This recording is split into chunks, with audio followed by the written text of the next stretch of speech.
Yo, I'm back, guys. Nandiyan ka na pala. Yung lolo ko kasi walang panalo sa'yo. Baka ngayon manalo na. Really? Yes, really. Kasi yung lolo ko napakatapang. Sobrang tapang ng lolo ko. Talaga? Oo, sobrang tapang kasi nung nagpunta siya sa ospital, napakalaki ng karayom na gano'n, no? Ay, mani-mani lang. Walang ano. Nung tinusok, wala. Nakangiti pa. Ganun katapang. Wala, parang poker face. Galing pala ng lolo ko. Ganun katapang ang lolo ko. Napakalaki ng karayom, no?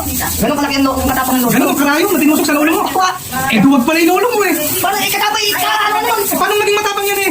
Duwag ang tawag doon. Bakit naman ikakaba ng karayom? Panis yan sa lolo ko. Kung siya yung lolo mo, sige nga. Mas matapang ang lolo ko sa'yo. O, sige nga. Sa ospital, pumunta rin yung lolo ko. Oo. Siyempre. Oo. Nagpatusok, ganyan lang kaikli. Isa kakaba, yun yung maiksi.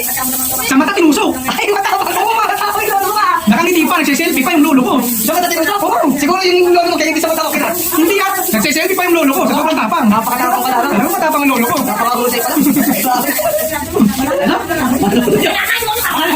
Natapangan na kayo sa gano'n. Okay, matapang eh. Wala yun. Bakit na naman? Ano naman? Yung lolo ko mas matapang. Oh. Halos buong barangay na nakagalit siya. Saksakan, mga kuchilo, haba. Ano, hindi mo mapapatak yun. Eh, napakatapang nga ng lolo ko. Matapang. Buong barangay na halos nakaaway niya. Hindi siya napapatak.